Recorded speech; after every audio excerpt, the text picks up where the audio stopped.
അൽഹംദുലില്ലാഹി റബ്ബിൽ ആലമീൻ വസ്സലാത്തു വസ്സലാമു അലാ റസൂലിഹിൽ അമീൻ വഅലാ ആലിഹി വസ്വഹ്ബിഹി അജ്മഈൻ അമ്മാ ബഅദ്. അയ്യുഹന്നാസ് തഖുല്ലാഹ്. അള്ളാഹുവിൻ്റെ നിയമങ്ങളും നിർദ്ദേശങ്ങളും വിധികളും വിലക്കുകളും സൂക്ഷ്മതയോടുകൂടി ജീവിതത്തിൽ പാലിക്കണം എന്ന് ഓർമ്മപ്പെടുത്തുന്നു. ദുൽഹിജ്ജ 11 പ്രവേശിച്ചിരിക്കുന്നു. അയ്യാമു തശ്രീഖിൻ്റെ ആദ്യ നാളുകളിലാണ് നമ്മളിപ്പോഴുള്ളത്. ദിക്റുകളും ദുആകളും കൊണ്ട് മിനായിലെ ഖൈമകളിൽ നമ്മുടെ ജീവിതത്തെ ധന്യമാക്കേണ്ട ദിവസങ്ങളിൽ ഒന്നാണ് ഇന്നത്തെ ദിവസം. കൂടുതൽ സമയവും ആ ആവശ്യത്തിന് വേണ്ടി വിനിയോഗിക്കാൻ നമ്മൾ ശ്രദ്ധിക്കുക. അള്ളാഹു അനുഗ്രഹിക്കട്ടെ. റസൂലുള്ളാഹി സ്വല്ലല്ലാഹു അലൈഹി വസല്ലമയുടെ 2 പ്രാർത്ഥനകൾ. ഒന്ന്, റബ്ബി സിദ്നി ഇൽമൻ നാഫിഅൻ. റബ്ബി സിദ്നി ഇൽമൻ നാഫിഅൻ. അല്ലാഹുവേ, ഉപകാരപ്പെടുന്ന അറിവ് എനിക്ക് നീ വർദ്ധിപ്പിച്ചു തരണമേ റബ്ബേ. അല്ലാഹുമ്മ ഇന്ന അസ്അലുക ഇൽമൻ നാഫിഅ. അല്ലാഹുവേ, ഉപകാരപ്പെടുന്ന അറിവ് എനിക്ക് വർദ്ധിപ്പിച്ചു തരണമെന്ന് നിന്നോട് ഞാൻ ആവശ്യപ്പെടുന്നു, അല്ലെങ്കിൽ അഭ്യർത്ഥിക്കുന്നു, പ്രാർത്ഥിക്കുന്നു എന്നതൊക്കെ പ്രവാചകൻ്റെ ഒരു പ്രാർത്ഥന. 2ാമത്തെ പ്രാർത്ഥന, അല്ലാഹുമ്മ ഇന്നി അഊദു ബിക മിൻ ഇൽമിൻ ലാ യൻഫഉ.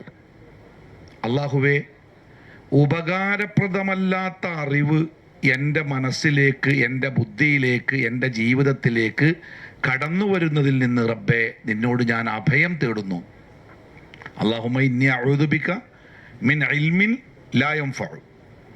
ഉപകാരപ്രദമല്ലാത്ത അറിവ് എൻ്റെ ജീവിതത്തിലേക്ക്, എൻ്റെ ശരീരത്തിലേക്ക്, എൻ്റെ മനസ്സിലേക്ക്, ബുദ്ധിയിലേക്ക് അത് കടന്നു വരുന്നതിൽ നിന്ന് ഞാൻ നിന്നോട് അഭയം തേടുന്നു. ഈ 2 പ്രാർത്ഥനകൾ ചേർത്ത് വെക്കുമ്പോൾ നമുക്ക് മനസ്സിലാകുന്ന ഒരു കാര്യം, അറിവ് 2 തരത്തിലുണ്ട് എന്നാണ്. ഒന്നാമത്തേത് ഉപകാരപ്പെടുന്ന അറിവ്, ഇൽമൻ നാഫിഅൻ, ഉപകാരപ്പെടുന്ന അറിവ്. 2ാമത്തേത് ഉപകാരപ്പെടാത്ത, ഉപദ്രവകരമാകുന്ന അറിവ്. ഈ 2 അറിവും ഈ ലോകത്തുള്ള അറിവാണ്. ഏതാണ് ഉപകാരപ്രദമായ അറിവ്? ഉപകാരപ്രദമായ അറിവ് ഒരു മനുഷ്യന് അള്ളാഹുവിന് കീഴ്പ്പെട്ട് മുസ്ലിമായി ഹലാലായ മാർഗത്തിൽ ഈ ലോകത്തും പരലോകത്തും രക്ഷപ്പെടാൻ ആവശ്യമായ കാര്യങ്ങളെക്കുറിച്ചുള്ള അറിവാണ് ഇൽമൻ നാഫിഅൻ. ഹലാലായ വരുമാനം ഉണ്ടാവണം, ഹലാലായ ഉപജീവനം ഉണ്ടാവണം, ഹലാലായിട്ട് ജീവിക്കണം, മറ്റുള്ളവരുമായുള്ള ബന്ധങ്ങൾ നന്നാവണം. അങ്ങനെ അത്തരം കാര്യങ്ങളെക്കുറിച്ചുള്ള അറിവാണ് ഇൽമൻ നാഫിഅൻ, ഉപകാരപ്രദമായ അറിവ്. ഉപകാരപ്രദമല്ലാത്ത അറിവ് അഥവാ ഉപദ്രവകരമായ അറിവ് എന്ന് പറഞ്ഞാൽ ഇതിന് നേർവിപരീതമായി വേണ്ടാത്തരങ്ങളും വൃത്തികേടുകളും അള്ളാഹു വിരോധിച്ച കാര്യങ്ങളും ചെയ്യാൻ നമ്മളെ പ്രേരിപ്പിക്കുന്ന, നമ്മളെ പഠിപ്പിക്കുന്ന, അതിൻ്റെ മാർഗങ്ങൾ കാണിച്ചു തരുന്ന അറിവാണ് ഉപകാരപ്രദമല്ലാത്ത അറിവ്. ഞാൻ ഒരു കാര്യം പറഞ്ഞുതരാം. ഇപ്പം നമുക്ക് ഒരു ഏർപ്പാട് ചെയ്യണം, ഒരു ഏർപ്പാട്, കച്ചവടം, ഒരു ഏർപ്പാട് ചെയ്യണം. അപ്പോൾ ആ ഏർപ്പാട് ചെയ്യുമ്പോൾ അതിൽ ഇന്ന കാര്യങ്ങളൊക്കെ ചെയ്യേണ്ടതുണ്ട്, ഇന്ന കാര്യങ്ങൾ ചെയ്യേണ്ടതുണ്ട്. ഒരാളോട് നമ്മൾ ചോദിക്കുക എന്തൊക്കെ ചെയ്യണ്ടേ? ഇന്ന കാര്യം ചെയ്യണം, ഇത് വേണം, ഇന്നത് വേണം. നമ്മൾ ആ കാര്യങ്ങൾ ഉപകാരപ്രദമാണ്. വേറൊരാൾ പറഞ്ഞു അതൊന്നും ചെയ്യണ്ട, അത് അവിടെ എന്തെങ്കിലുമൊക്കെ കൊടുത്തു കണ്ട് ശരിയാക്കിയ കാര്യങ്ങൾ നടക്കും, സുഖമായി നടക്കും. പക്ഷേ ആ അറിവ് എന്തല്ല? ഉപകാരപ്രദമായ അറിവല്ല. എന്താ കാരണം? റസൂലുള്ളാഹി സ്വല്ലല്ലാഹു അലൈഹി വസല്ലമ പറഞ്ഞു, കൈക്കൂലി വാങ്ങുന്നവനും കൊടുക്കുന്നവനും ശപിക്കപ്പെട്ടവനാണ്. കൈക്കൂലി വാങ്ങുന്നവനും കൊടുക്കുന്നവനും ശപിക്കപ്പെട്ടവനാണ്. അപ്പോൾ തെറ്റായ ഒരു കാര്യം ചെയ്യാൻ നമ്മളെ പ്രേരിപ്പിക്കുന്ന അറിവ് അത് നമുക്ക് ഉപദ്രവകരമായ അറിവാണ്. കാരണം ഇപ്പോൾ ഒരു മൊബൈൽ ഫോണിൻ്റെ ഒരു ആപ്ലിക്കേഷൻ, ഒരാൾ പറയാണ് ഈ ആപ്ലിക്കേഷൻ ഇത് ഉപയോഗിച്ചാൽ ഇന്ന കാര്യങ്ങളൊക്കെ കാണാം, നല്ല രസമുള്ളതാണ്. അതൊരു വേണ്ടാത്ത, കാണാൻ പാടില്ലാത്ത, മോശപ്പെട്ട കാര്യത്തിലേക്കുള്ള ഒരു കാഴ്ചയാണെങ്കിൽ ആ അറിവ് നമുക്ക് ഉപദ്രവകരമായ ഒരു അറിവാണ്. എന്നാൽ ഒരു നല്ല കാര്യത്തിന് നമ്മളെ പഠിപ്പിക്കുന്ന, അതിൻ്റെ വഴി കാണിക്കുന്ന അറിവ് അത് ഉപകാരപ്രദമാകുന്ന അറിവാണ്. ആ അറിവാവട്ടെ ലോകത്തിലെ ഏറ്റവും വില കൂടിയ വസ്തുവാണ്. അപ്പം നമ്മൾ അറിവ് ഉപകാരപ്പെടുന്ന അറിവ് ഏറ്റവും വില കൂടിയ വസ്തുവാണ് എന്ന് പറയാനുള്ള കാരണം എന്താ അറിയോ? റസൂലുള്ളാഹി സ്വല്ലല്ലാഹു അലൈഹി വസല്ലമ പറഞ്ഞു, ഒരാൾ മരണപ്പെട്ടാൽ ഈ ലോകത്ത് അയാൾ അധ്വാനിച്ചുണ്ടാക്കിയ സകല വസ്തുക്കളും അയാൾക്ക് നഷ്ടമാവും. കാരണം നമുക്ക് ജീവിച്ചിരിക്കുമ്പോൾ മാത്രമേ ഈ ലോകത്തിൻ്റെ വസ്തുക്കൾ നമ്മുടേതാണെന്ന് പറയാൻ പറ്റുള്ളൂ. നമ്മൾ മരിച്ചാൽ പിന്നെ നമ്മുടെ കാറ് RC മാറും, നമ്മുടെ വീട് അതിൻ്റെ ആധാരം മാറും, നമ്മുടെ സ്വത്ത് അതിൻ്റെ ഓണർ മാറും, ഒക്കെ മാറും. ഒക്കെ നമ്മൾ ജീവിച്ചിരിക്കുന്ന കാലത്ത് മാത്രമേ നമ്മുടേതുള്ളൂ. അത് നിലച്ചു കഴിഞ്ഞാൽ പിന്നെ അതൊക്കെ വേറെ ആൾക്കാരുടേതായി മാറും. പക്ഷേ നമ്മൾ മരണപ്പെട്ടാലും ഈ ലോകത്ത് നമ്മൾ നേടിയ ചില സ്വത്ത് നമ്മുടേതായി ബാക്കി ഉണ്ടാവുന്നതാണ്. അതിലൊന്നാമത്തെ എന്താണ്? അവൻ ചെയ്ത സൽക്കർമ്മങ്ങൾ.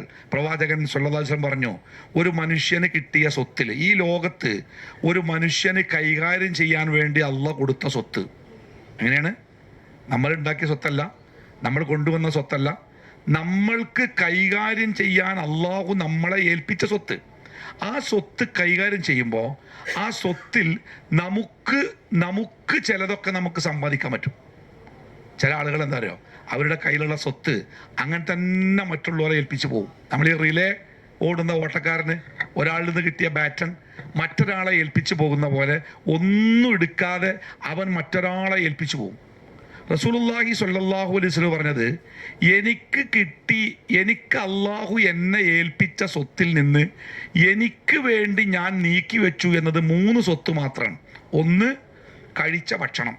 നമ്മൾ കഴിച്ച ഭക്ഷണം അതെന്തായാലും നമുക്ക് കിട്ടിയിട്ടുണ്ട്, ഗുണമായാലും ദോഷമായാലും കിട്ടിയിട്ടുണ്ട്. 2, നമ്മൾ ധരിച്ച വസ്ത്രം. നമ്മൾ ധരിച്ച വസ്ത്രം കൊണ്ട് നമുക്ക് അതിൻ്റെ ഗുണം കിട്ടി. ഇപ്പോൾ ഈ കുപ്പായം, ഞാട്ട കുപ്പായം എനിക്ക് പറയാം, അതിൻ്റെ കുപ്പായ എന്ന് പറയാം. 3-മത്തേത്, ആ സ്വത്ത് അള്ളാഹുവിൻ്റെ കൽപ്പന പ്രകാരം പരലോകത്തെ പ്രതിഫലത്തിന് വേണ്ടി നമ്മൾ എന്ത് ചെലവഴിച്ചിട്ടുണ്ടോ അതും നമുക്കുള്ളതാണ്. എനിക്കൊരു 1000 ഉറുപ്യ കിട്ടി. ആ 1000 ഉറുപ്യ ഇങ്ങനെ എണ്ണി കീശിയിലിട്ട് കണ്ട് ഞാനിങ്ങനെ പള്ളിയിൽ വന്നപ്പോൾ അവിടെ ഒരു പള്ളിക്ക് വേണ്ടി പിരിവുണ്ട്. ഞാനൊരു 50 ഉറുപ്യ ആ പെട്ടിയിലിട്ട് ബാക്കി 950 കൊണ്ടുപോയി എന്തൊക്കെയോ ചെയ്ത് കഴിഞ്ഞ്. ആ 1000-ൽ നമുക്ക് കിട്ടിയത് എന്ത് മാത്രമാണ്? ആ 50 മാത്രമാണ്. ബാക്കി 950 വേറെ ഏതോ വഴിക്ക് പോയി. അപ്പൊ ഈ ലോകത്ത് അള്ളാഹു നമ്മളെ ഏൽപ്പിച്ച സ്വത്തിൽ നിന്ന് നമുക്ക് കിട്ടി എന്ന് പറയാനുള്ള സ്വത്ത് റബ്ബിന്റെ മാർഗത്തിൽ നമ്മൾ ചെലവഴിച്ച സ്വത്ത്. ഞാനത് വിശദീകരിക്കുന്നില്ല, അതാണ്. 2-മത്തേത്, ധരിച്ച വസ്ത്രം നമുക്ക് കിട്ടിയിട്ടുണ്ട്. 3, നമ്മൾ കഴിച്ച ഭക്ഷണം നമുക്ക് കിട്ടിയിട്ടുണ്ട്. വേറൊന്നുമില്ല. അപ്പോൾ ഒന്ന്, നമ്മൾ മരിച്ചാലും നമ്മുടേതാകുമെന്ന് പറയുന്ന സ്വത്ത് 3 ഒന്ന്, നമ്മൾ ഈ ലോകത്ത് നമ്മുടെ അറിവും നമ്മുടെ കഴിവും നമ്മുടെ ശരീരവും നമ്മുടെ ധനവും ഉപയോഗിച്ച് നമ്മൾ ചെയ്ത സൽക്കർമ്മങ്ങൾ. ആ സൽക്കർമ്മങ്ങൾ നാളെ പരലോകത്തുണ്ടാവും. അള്ളാഹു റസൂൽ പറയാണ്, ഒരു മയ്യത്ത്, ഒരാൾ മരിച്ചു കഴിഞ്ഞാൽ അത് ഖബറിൽ വെച്ച് ആളുകൾ തിരിച്ചു പോരുമ്പോൾ 3 സ്വത്തല്ലാതെ ബാക്കിയൊക്കെ തിരിച്ചു പോരും. നമ്മുടെ വാഹനങ്ങളുണ്ടാവും, വാഹനങ്ങളുടെ നിരയുണ്ടാവും, വലിയ ധനികരായ ആൾക്കാരെല്ലാവരും നമ്മുടെ കൂടെ ഉണ്ടാവും. വെറും 3 പിടി മണ്ണ് വാരിയിട്ട് അവരൊക്കെ അങ്ങോട്ട് മടങ്ങും. പിന്നെ നമ്മുടെ കൂടെ ഉണ്ടാവുക 3 അണ്ഡം. ഒന്ന്, നമ്മൾ ചെയ്ത സൽക്കർമ്മങ്ങൾ. പ്രവാചകൻ സ്വല്ലല്ലാഹു അലൈഹി വസല്ലം പറയുന്നുണ്ട്, നാളെ ഖബറിൻ്റെ വിജനതയിൽ, ഭീകരതയിൽ പേടിച്ച് നിൽക്കുമ്പോൾ സുമുഖനായ ഒരു മനുഷ്യൻ നമ്മുടെ മുമ്പിൽ പ്രത്യക്ഷപ്പെടുന്ന, ഖബറിൻ്റെ ഉള്ളിൽ നല്ല സൗന്ദര്യമുള്ള, കണ്ടാൽ നമ്മുടെ കൂട്ടുകാരനാക്കാൻ നമ്മൾ ഇഷ്ടപ്പെടുന്ന അത്രയും നല്ല ഒരാൾ നമ്മുടെ ഖബറിൻ്റെ ഉള്ളിലെത്തും. അദ്ദേഹം നമ്മളെ ആശ്വസിപ്പിച്ചുകൊണ്ട് പറയുന്നതാണ്, ഭയപ്പെടേണ്ട, ഞാൻ നിന്റെ കൂടെയുണ്ട്. അപ്പം നമ്മൾ ആശ്ചര്യത്തോടെ, അതിലേറെ സമാധാനത്തോടെ അയാളോട് ചോദിക്കും, നിങ്ങൾ ആരാണ്? അപ്പം അയാൾ പറയും, ഞാൻ നീ ചെയ്ത സൽക്കർമ്മങ്ങളാണ്. നേരെ മറിച്ചുണ്ടാവുന്ന, നമ്മളെ ഭയപ്പെടുത്തുന്ന ഭീകരമായ രൂപത്തിൽ ഒരാൾ നമ്മുടെ അടുത്ത് വരും. അപ്പം ഭയപ്പെട്ടുകൊണ്ട് നമ്മൾ ചോദിക്കും, നിങ്ങൾ ആരാ? അപ്പം അയാൾ പറയും, ഞാൻ നീ ചെയ്ത തിന്മകളാണ്. 2 ആവാം. അപ്പം നമ്മുടെ സൽക്കർമ്മങ്ങൾ നമ്മുടെ കൂടെ നമ്മുടെ ഖബറിലുണ്ടാവും. 2-മത്തേത്, പ്രവാചകൻ സല്ലല്ലാഹു അലൈഹി വസല്ലം പറഞ്ഞ കാര്യങ്ങൾ, വലതുൻ സ്വാലിഹുൻ യദ്ഉ ലഹു, നമുക്ക് വേണ്ടി പ്രാർത്ഥിക്കുന്ന ഒരു സ്വാലിഹായ മകൻ, ഒരു മകൾ നമുക്കുണ്ടെങ്കിൽ, നമ്മൾ മരിച്ചാലും ആ മക്കൾ ഈ ലോകത്ത് ജീവിച്ചിരിപ്പുണ്ടെങ്കിൽ അവരെപ്പോഴൊക്കെ അള്ളാഹുവേ എൻ്റെ ഉമ്മ, എൻ്റെ വാപ്പ എന്ന് പറഞ്ഞ് പ്രാർത്ഥിക്കുന്നുണ്ടോ അപ്പോഴൊക്കെ അതിൻ്റെ നേട്ടം നമുക്ക് കിട്ടിക്കൊണ്ടിരിക്കും. കാരണം ഒരു മകനെ സ്വാലിഹാക്കുക എന്നത് ഒരു മാതാപിതാവിൻ്റെ കഠിനാധ്വാനത്തിൻ്റെ ഫലമായിരിക്കും. അതുകൊണ്ട് അതും അയാൾക്ക് ഫലം കിട്ടും. 3-മത്തേത്, പ്രവാചകൻ സല്ലല്ലാഹു അലൈഹി വസല്ലം പഠിപ്പിച്ച കാര്യങ്ങൾ, ഇൽമുൻ യുന്തഫഉ ബിഹി, ഈ ലോകത്ത് അവൻ നേടിയെടുത്ത ഉപകാരപ്രദമായ അറിവ്, തൻ്റെ ജീവിതത്തിൽ പ്രാവർത്തികമാക്കാൻ പറ്റിയ, മറ്റുള്ളവരെ സഹായിക്കാൻ പറ്റിയ, പറഞ്ഞു കൊടുക്കാൻ പറ്റിയ നല്ല അറിവ് നേടിയിട്ടുണ്ടെങ്കിൽ അതിൻ്റെ ഗുണം അവന് കിട്ടുന്ന എന്താ കാരണം?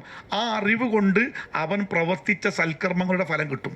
രണ്ട്, ആ അറിവ് വേറെ ഒരാൾക്ക് അവൻ പറഞ്ഞു കൊടുത്തിട്ടുണ്ടെങ്കിൽ, ഇപ്പം ഞാനൊരാളോട് ഇദ്ദേഹത്തോട് ഞാൻ ഒരു കാര്യം പറഞ്ഞു കൊടുക്കുകയാണ്, ഒന്നുമില്ല, നിങ്ങൾ ചായ കുടിക്കുമ്പോൾ വലത്തെ കൈകൊണ്ട് പിടിക്കണം കേട്ടോ എന്നൊരു കാര്യം പറഞ്ഞു കൊടുത്താൽ, പിന്നെ ഇദ്ദേഹം ജീവിതകാലത്ത് എത്ര വട്ടം വലത് കൈകൊണ്ട് ചായ കുടിക്കുന്നോ അപ്പോഴൊക്കെ ഒരു കൂലി എനിക്ക് ഇങ്ങനെ കിട്ടിക്കൊണ്ടിരിക്കും. എൻ്റെ അക്കൗണ്ടിലേക്ക് ഞാൻ അറിയാതെ ഇങ്ങനെ പണം വന്നുകൊണ്ടേയിരിക്കും. ഒരാൾ ഡ്രസ്സ് ഇങ്ങനെ നെരിയാണിൻ്റെ താഴേക്ക് താന്ന് കിടക്കുന്നുണ്ട്, സഹോദര അതൊന്ന് ഉയർത്തി ഉടുത്തൂടെ എന്ന് പറഞ്ഞാൽ പിന്നെ അയാൾ എന്നൊക്കെ അത് ചെയ്യുന്നോ അതിൻ്റെ ഒരു കൂലി നമുക്കങ്ങനെ കിട്ടിക്കൊണ്ടേയിരിക്കും. അപ്പോൾ ലോകത്തിലെ ഏറ്റവും നമ്മൾ സമ്പാദിക്കുന്ന സമ്പാദ്യങ്ങളുടെ കൂട്ടത്തിൽ ഏറ്റവും ശ്രേഷ്ഠമായ സമ്പാദ്യത്തിൽപ്പെട്ടതാണ് എന്ത്? ഉപകാരപ്രദമാകുന്ന അറിവ് നേടുക എന്നത്. അതുകൊണ്ട് എപ്പോഴും പ്രാർത്ഥന ഉണ്ടാവണം, അള്ളാഹുവേ ഉപകാരപ്രദമായ അറിവ് എനിക്ക് നീ വർദ്ധിപ്പിച്ചു തരണമേ എന്ന് നമ്മൾ തേടിക്കൊണ്ടേയിരിക്കണം. ഈ അറിവ് അന്വേഷിക്കുക എന്നത് ഒരു മുസ്ലിമിനെ സംബന്ധിച്ച് ഒരു കാര്യം നാളെ പടച്ചോൻ ചോദിക്കുമ്പോൾ റബ്ബേ എനിക്കത് അറിയില്ലായിരുന്നു എന്ന് പറയാൻ പറ്റൂല. എനിക്കത് അറിയില്ലായിരുന്നു എന്ന് പറയാൻ പറ്റൂല. കാരണം അതറിയാനുള്ള വഴികളും മാർഗങ്ങളും ഈ ലോകത്ത് അള്ളാഹു ഉണ്ടാക്കി വെച്ചിട്ടുണ്ട്.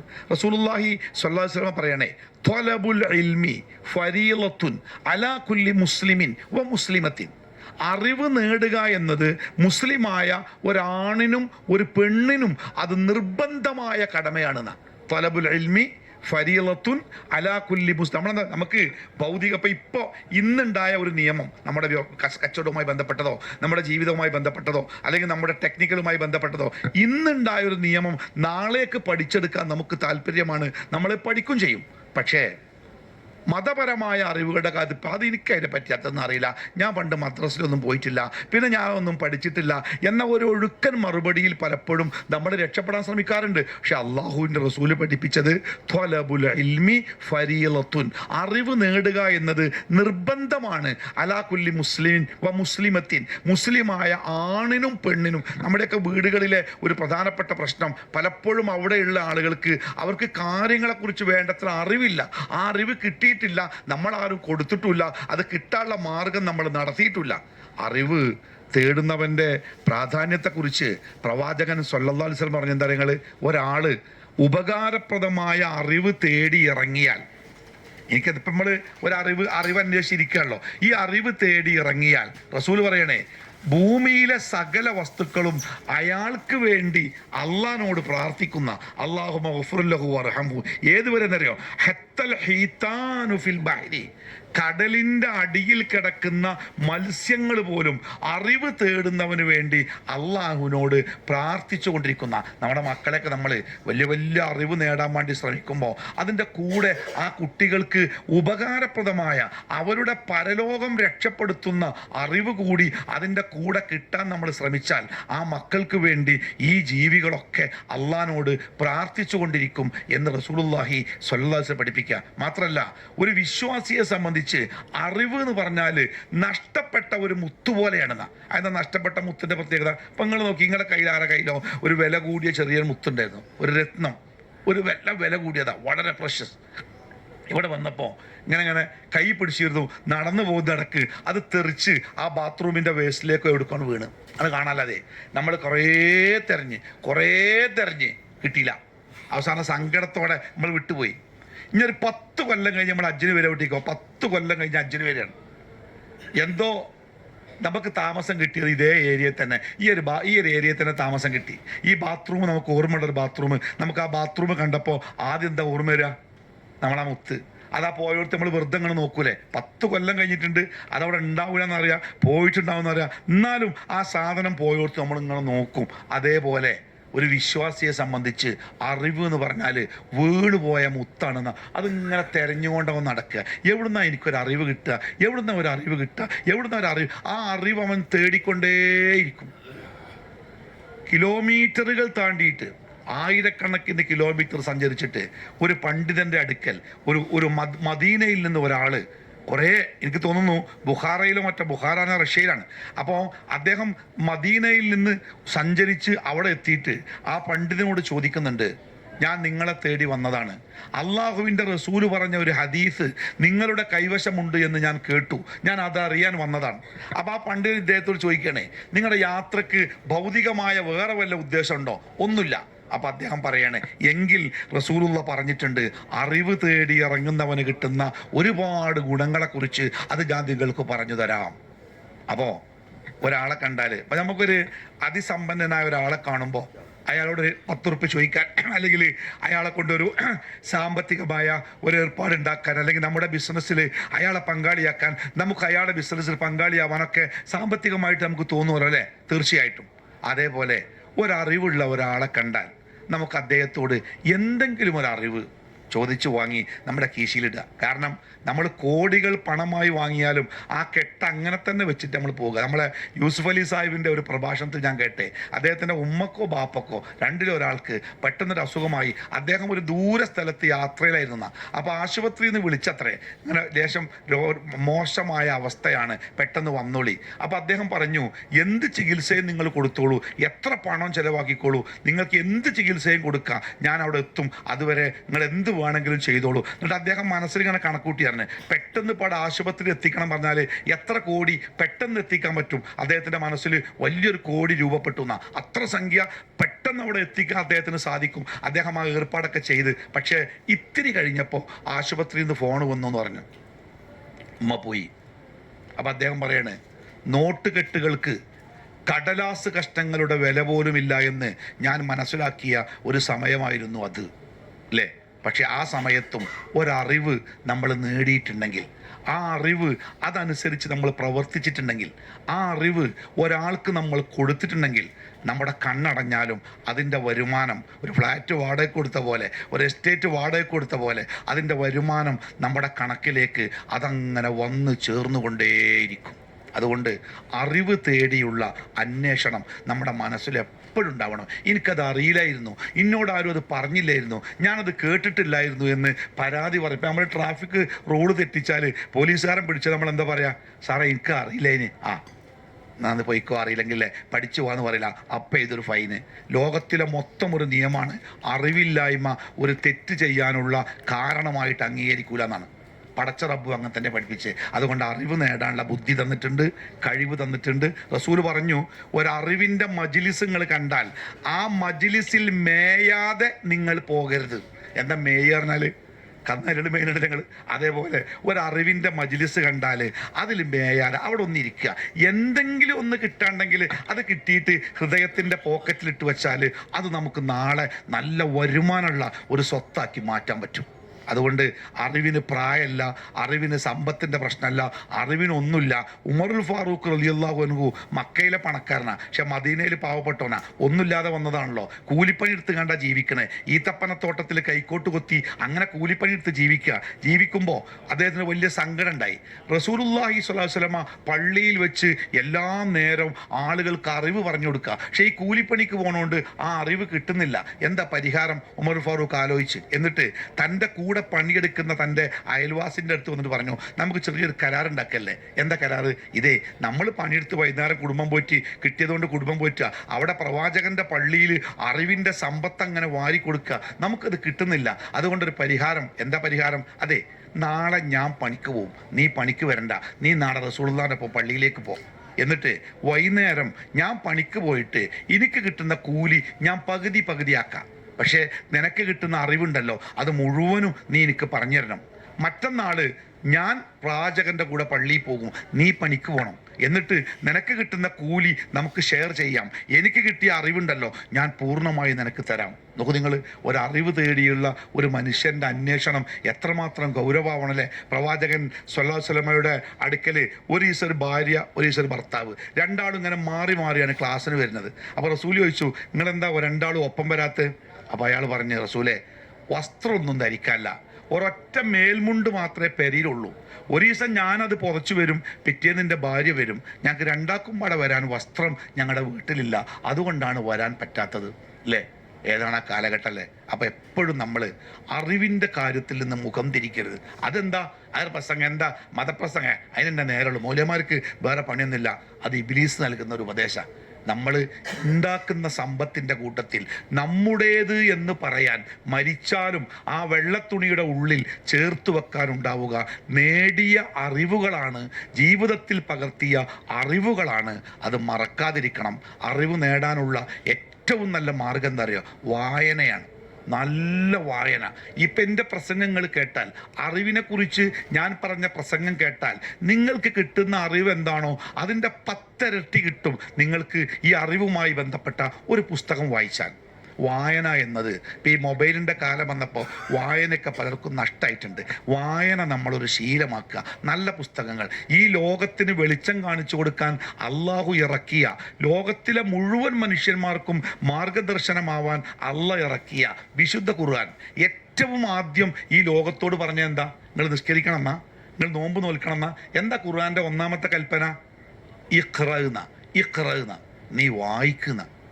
വായന അത്രമേൽ നമ്മുടെ ജീവിതത്തിന് ബന്ധപ്പെട്ടതാവണം. നല്ല പുസ്തകങ്ങൾ വായിക്കുക, നല്ല ആർട്ടിക്കിളുകൾ വായിക്കുക.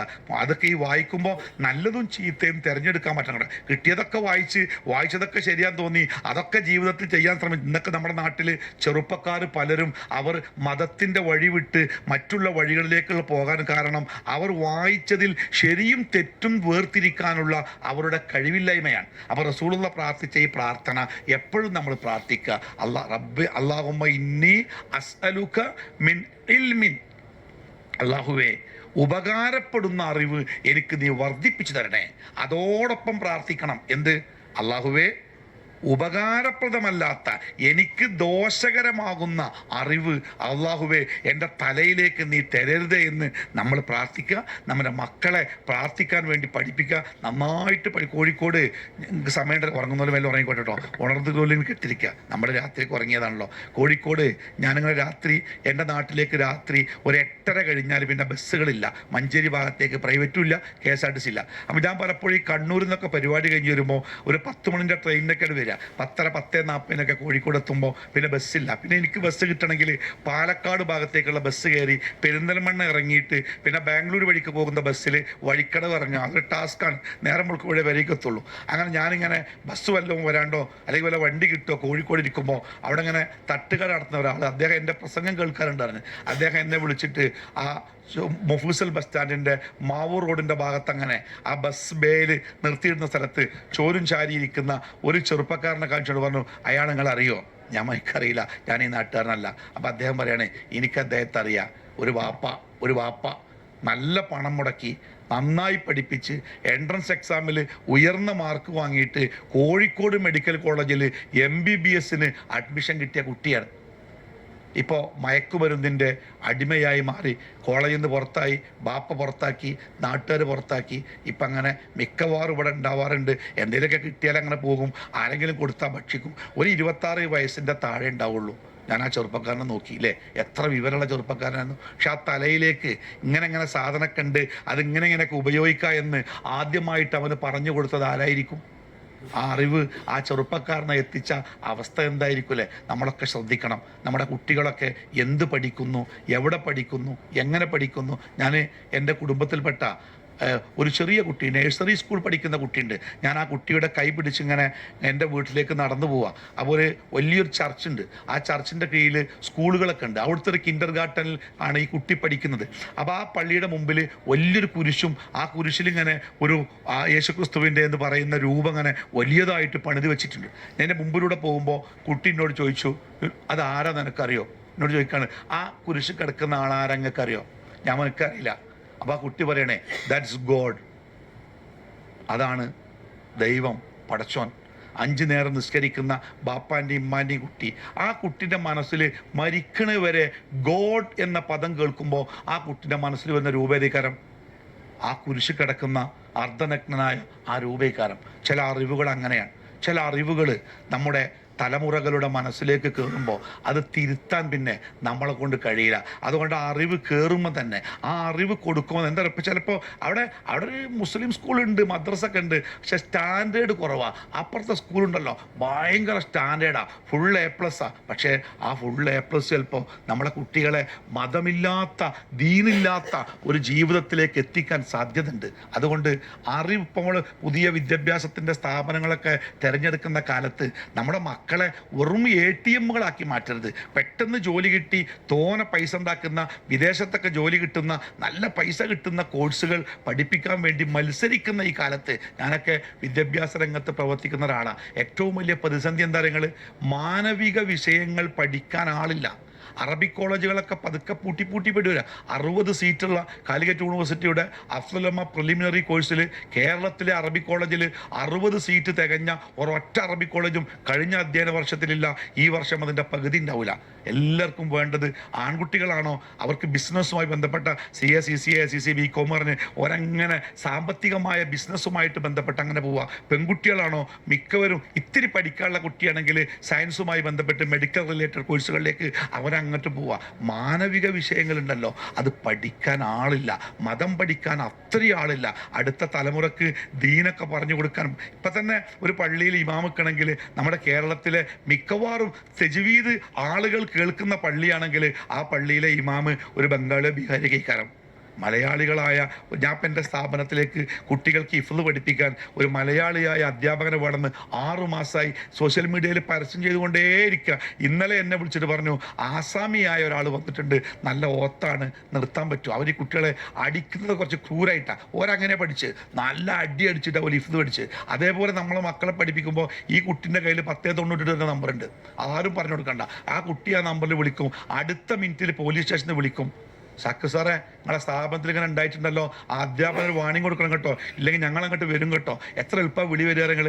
അപ്പോൾ അതുകൊണ്ട് തന്നെ ഇവർ ഉപദ്രവിക്കുന്നത് കൊണ്ട് വളരെ നിർത്താനും വയ്യ. എന്നാൽ വേറെ മലയാളികളായ നമ്മളൊക്കെ പല കുട്ടികൾ ഹിഫ്ളൊക്കെ പഠിക്കുന്നുണ്ട്, പക്ഷേ 10ാം ക്ലാസ്സോടുകൂടി ഓൻ ഹിഫ്ള് നിൽക്കും, ഓണം നിൽക്കും, പിന്നെ ഓന് പഠിച്ചു തന്നെ ഓർമ്മ ഉണ്ടാവില്ല, മറന്നുപോകും. അപ്പോൾ നമ്മളൊക്കെ നമ്മുടെ കുട്ടികൾക്ക് അറിവ് കൊടുക്കുന്ന ഈ സമയത്ത് ഒരു നല്ല അറിവ്, ഓനെ ഒരു വെറും പള്ളിയിൽ ദർസ് പറഞ്ഞേക്കണമെന്നല്ല, ഒരു നല്ല ഡോക്ടറാക്കുന്ന, ഒരു നല്ല എഞ്ചിനീയർ ആക്കുന്ന, ഒരു നല്ല മുസ്ലിം ആക്കുന്ന, അള്ളാഹിനെക്കുറിച്ച് ബോധ്യമുള്ള ഒരു നല്ല മനുഷ്യനാക്കാൻ പറ്റുന്ന അറിവ് നമ്മുടെ കുട്ടികൾക്ക് കൊടുക്കാൻ നമ്മൾ ശ്രദ്ധിക്കണം. എപ്പോഴും നമ്മുടെ മക്കൾക്ക് നല്ല അറിവ് കിട്ടാൻ വേണ്ടി നമ്മൾ പ്രാർത്ഥിക്കണം. മക്കൾക്ക് മാത്രമല്ല നമ്മൾക്കും നല്ല അറിവ് കിട്ടാൻ പ്രാർത്ഥിക്കണം. നമ്മുടെ കുട്ടികൾക്ക് വേണ്ടാത്ത അറിവ് കിട്ടുന്നുണ്ടോ എന്ന് കൂടി ശ്രദ്ധിക്കണം. അറിവ് കിട്ടുന്നത് പുസ്തകത്തിൽ നിന്ന് മാത്രമല്ല. ഇന്നിപ്പോൾ പരീക്ഷകൾക്കൊക്കെ 20% മാത്രമാണ് പാഠപുസ്തകം പരിഗണിക്കണേ, ബാക്കി 80% പുറത്ത് നിന്ന് അവരുമായി ബന്ധപ്പെടുന്ന മറ്റു മാർഗങ്ങളാണ്. ഒന്നും വേണ്ട, ഒരു പെട്ടിക്കടി കയറിയിട്ടേ നമ്മുടെ കുട്ടി താക്ക ഒരു തണുത്ത വെള്ളം തരി അല്ലെങ്കിൽ പെപ്സി തരി എന്ന് ചോദിക്കുമ്പോൾ ആ കടക്കാരങ്ങനെ പറയാം, പിന്നെ പെപ്സിയൊക്കെ ഔട്ട് ഓഫ് ഫാഷനാടാ, ഇപ്പോൾ വേറെ സാധനമുണ്ട്, ഇത് കുടിച്ചാണ്ടല്ലോ വളരെ ഉഷാറാണ്. അങ്ങനെ ഉണ്ടോ? ഉണ്ട്.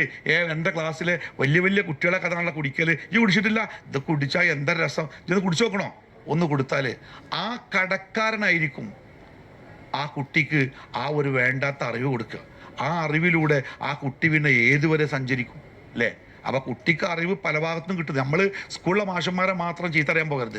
മാഷന്മാരേക്കത് കിട്ടുന്നത് 20%, ബാക്കി 80 നാടിൽ നിന്ന്, കൂട്ടുകാരിൽ നിന്ന്, ബസ്സിൽ നിന്ന്, യാത്ര ചെയ്യിടത്തു നിന്ന്. ചില കുട്ടികളൊക്കെ ലൈംഗികമായ വൈകൃതത്തിന് അടിപ്പെട്ട, അതായത് മറ്റു കുട്ടികളുമായി ഈ സ്വവർഗരതിക്ക് ശ്രമിക്കുന്ന ഒരു 8ാം ക്ലാസ്സിൽ പഠിക്കുന്ന കുട്ടിയെ അവനെ നമ്മളൊരു കൗൺസിലിങ്ങിന് വിധേയമാക്കിയപ്പോൾ അവനോട് ചോദിച്ചത്, നീ ഇങ്ങനെ കുറേ കാര്യം ചോദിച്ച കൂട്ടത്തിൽ എവിടെയാണ് തുടക്കം, എങ്ങനെയാണ് അറിഞ്ഞത്? അപ്പോൾ പറയുന്ന കാര്യങ്ങൾ, ഒരു ബസ്സിൽ യാത്ര ചെയ്യുമ്പോൾ തിരക്കുള്ള സമയത്ത് ഒരാൾ അവനെ മടിയിലിരുത്തി, അവിടെയാണ് ആ ഒരു വികൃതമായ അറിവ് അവൻ ആദ്യം കിട്ടുന്നത്. അപ്പം നടന്നു പോകുന്ന വഴിയിൽ വരെ നമ്മുടെ കുട്ടികൾക്ക് അറിവ് കൊടുക്കാൻ സംവിധാനങ്ങളുണ്ട്. നന്നായി ശ്രദ്ധിക്കണം. നമ്മൾ വാപ്പിയമ്മ അല്ലാതെ നമ്മളെ കുട്ടികളെ ശ്രദ്ധിക്കാൻ ഈ ദുന്യാവിൽ ആരുമില്ല.